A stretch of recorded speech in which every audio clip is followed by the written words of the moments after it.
Pourquoi les jeunes hommes sont-ils intéressés par la musculation, le looksmaxing et le masculinisme? Pourquoi pensent-ils que cela va leur permettre de s'affirmer en tant qu'homme alpha en ce début de siècle perturbé, marqué par une rupture des rapports hommes-femmes? Je vous rappelle que dans une précédente vidéo, j'ai démontré qu'il était très difficile de se construire en tant qu'homme au XXIe siècle, car les étapes qui structurent normalement le développement d'une masculinité saine ont disparu. Nous allons voir que cette crise de la masculinité est plus profonde qu'il n'y paraît, qu'elle est un symptôme parmi d'autres du déclin de notre civilisation. Pour cette analyse, je vais m'appuyer sur l'essai Le déclin de l'Occident d'Oswald Spengler, qui est un grand classique pour qui s'intéresse à la vie et à la mort des cultures et des civilisations. Vous allez voir que le principe est globalement simple. Une civilisation vivante traverse grossièrement une phase de naissance, une phase de maturité, puis une phase de déclin. La culture de cette civilisation produit des symboles vivants qui sont compris et partagés par le groupe. Puis, avec le temps, on oublie le sens de ces symboles, on les reproduit sans les comprendre, on tombe dans l'imitation creuse des symboles qui autrefois structuraient la culture. Le masculinisme, le culte de la musculation et le looksmaxing ne sont que des imitations caricaturales de la virilité traditionnelle. C'est la nostalgie d'un modèle perdu, d'un monde perdu, incompris, qui est réduit à son apparence superficielle. On va commencer par la musculation parce que tout le monde voit ce que c'est et c'est ce qu'il y a de plus facile à comprendre pour rentrer dans l'analyse. Traditionnellement, l'homme muscle son corps de deux manières différentes, soit par le travail physique, et dans ce cas la musculature est fonctionnelle, c'est une conséquence du mode de vie de l'homme, c'est pas une finalité recherchée, c'est une conséquence d'un travail de fond. Soit par l'entraînement militaire, le guerrier traditionnel entraîne son corps pour une fonction, pour combattre, protéger, défendre, attaquer, tuer. Dans les deux cas, la musculature est un outil et le corps musclé est mis au service d'un travail spécifique. Ce corps représente un ordre, un équilibre, une harmonie qui est à l'image de l'harmonie de la vie. En dehors du cas très marginal des athlètes professionnels, un homme qui fait des exercices inutiles pour faire grossir ses biscottos et renforcer ses muscles, ça n'existe pas dans un monde traditionnel car ça n'a aucun intérêt, ça ne correspond à aucune fonction. Personne n'a de temps à perdre avec une activité aussi stérile puisque le temps de vie est dévolu au travail productif, à la vie de famille, à la vie spirituelle, à la vie sociale, à la chasse, à la pêche. L'homme traditionnel se livre à des activités de bonhomme que sa force lui permet de réaliser et la femme fait ce que son corps lui permet de faire. L'égalité homme-femme et le partage des tâches ménagères n'a aucun sens dans une société traditionnelle. Vous prenez Sardine Rousseau, vous la téléportez dans la campagne française du XVIIIe siècle et les femmes du village courent chercher le curé pour lui demander de réaliser un exorcisme en urgence. Ce qui a permis au discours féministe d'exister, c'est pas le discours militant, mais le changement de mode de vie qui a brouillé les rôles respectifs de l'homme et de la femme. Je vous renvoie à une vidéo précédente consacrée à ce sujet précis. Aujourd'hui, le rapport au corps a changé chez la plupart des hommes. Chez le pratiquant moderne de musculation, le corps n'est plus un instrument fonctionnel, ça devient un projet, une fin en soi. Le go muscu passe des heures dans la journée à travailler le corps comme une œuvre autonome. Le corps ne manifeste plus un ordre naturel qui serait le reflet d'une hygiène de vie, le corps devient l'ordre naturel. Et même en dehors des pratiquants assidus, le rapport à la musculation est pathologique, puisque l'on pratique pour des raisons de santé, pour se donner une discipline de vie ou par loisir. Pour rester dans le domaine de l'apparence et de la superficialité, on va maintenant traiter le cas du looksmaxing, qui est vraiment le dernier symptôme en date de la vacuité contemporaine. Si vous ne connaissez pas, je vous rappelle rapidement de quoi il s'agit. C'est un art de vivre, une série de rituels quotidiens qui visent à maximiser l'aspect physique de l'homme pour le faire ressembler à un archétype d'homme viril et désirable, un genre de dieu grec qui attire les femmes par sa simple présence dans la pièce. Le looksmaxing inclut des pratiques classiques comme la musculation, la coiffure, le style vestimentaire, les soins de la peau, mais aussi des pratiques d'évadés de l'asile comme le bone smashing qui consiste à se donner des coups de marteau répétés sur la mâchoire, les pommettes ou le front dans l'espoir complètement fou de remodeler les os du visage. Là, avec le looksmaxing, on a affaire à ce que Spengler appelait les secondes religiosités, les spiritualités dégénérées. Ce sont des croyances dévoyées qui se développent en l'absence de religion commune. Et le looksmaxing coche absolument toutes les cases. On a affaire à un vrai rituel qui permet au jeune homme d'accéder à la communauté des mâles alpha, des hommes les plus désirables. On trouve des règles, une purification, une ascèse qui doit aboutir à une transformation. Mais l'objectif final change. Le schéma ancien, traditionnel, classique, c'est le suivant. Le jeune homme suit une initiation. Cette initiation donne accès à un statut. et des responsabilités sont associées à ce statut.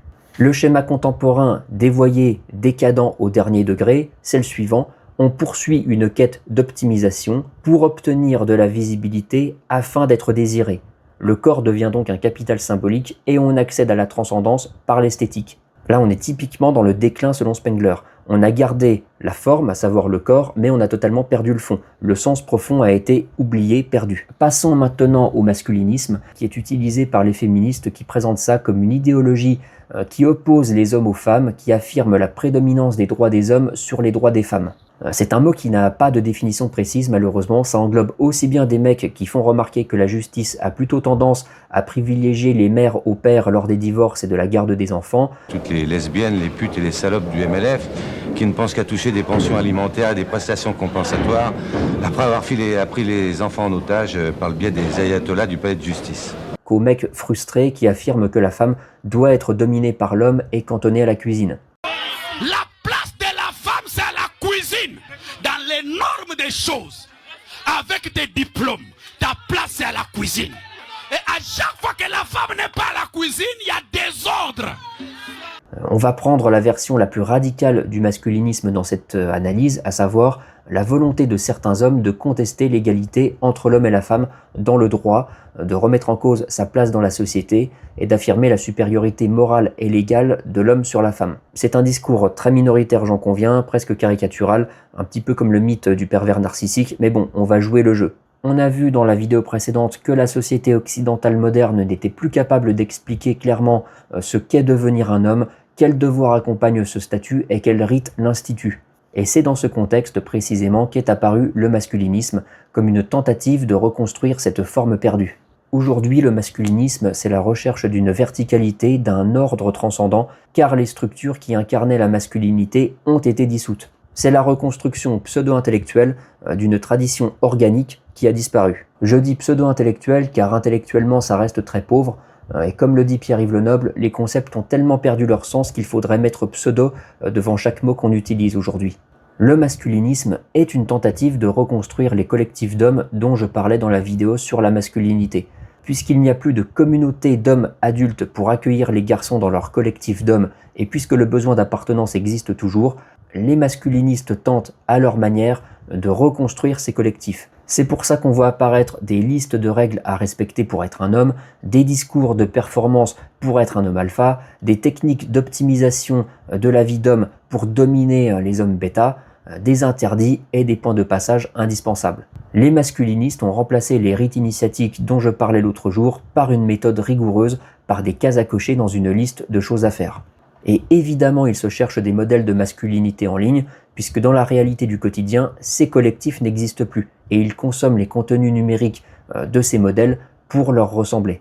Ces contenus numériques occupent une place vraiment centrale dans cette nouvelle masculinité, puisque les masculinistes se regroupent en communautés numériques dispersées qui sont vectrices de rites initiatiques. Aujourd'hui, l'initiation passe par des forums, des communautés réunies autour d'influenceurs, des chaînes YouTube qui partagent des codes et un vocabulaire spécialisé incompréhensible si on ne fait pas partie de la communauté. On est proche des sociétés secrètes initiatiques pour tout ce qui touche au langage. Si on ne fait pas partie de la société secrète, on ne comprend même pas ce que disent les membres. On est exclu du groupe par le langage. Et comme dans une société initiatique, on retrouve des maîtres, des novices, des récits de conversion, des témoignages et une discipline, une hygiène de vie. La différence, c'est que la fraternité est abstraite, elle n'a aucun enracinement territorial, aucun ancrage local, aucun ancrage organique et charnel. Là encore, il faut parler de pseudo-société initiatique. Alors pour conclure, on va voir pourquoi ces phénomènes attirent quand même. On pourrait croire que les jeunes générations deviennent superficielles, mais en réalité ces modes prouvent que des besoins anthropologiques persistent. Ces besoins, c'est être reconnu, franchir des seuils, appartenir à un groupe, s'éprouver et s'affirmer, devenir quelqu'un en somme. Or, les institutions classiques comme la famille, le métier, la religion, l'armée, les corporations ne permettent plus à ces besoins anthropologiques d'être satisfaits. Ces structures ne jouent plus leur rôle, donc d'autres formes apparaissent pour prendre en charge ces besoins qui sont une demande réelle. La musculation n'est pas le retour d'une société organisée autour de la caste du guerrier, c'est l'esthétique du guerrier. Le looksmaxing n'est pas le retour de l'initiation, c'est l'image de l'initiation. Le masculinisme n'est pas le retour du patriarche, le pater familias romain qui régnait sur sa famille, mais le souvenir du patriarche. Et toutes ces modes prises comme un bloc incarnent une méthode pour que le jeune homme devienne à son tour le père, le chef de famille, le mâle alpha qu'il est censé devenir. Et là, il faut se mettre à la place de ces jeunes hommes qui cherchent leur place dans une société qui ne transmet plus aucune valeur, qui sont accueillis dans le monde adulte par des féministes qui se moquent d'eux, par des journalistes qui les insultent et par des pouvoirs publics qui les traitent comme des terreaux. Aujourd'hui, les masculinistes sont dans le collimateur de la DGSI.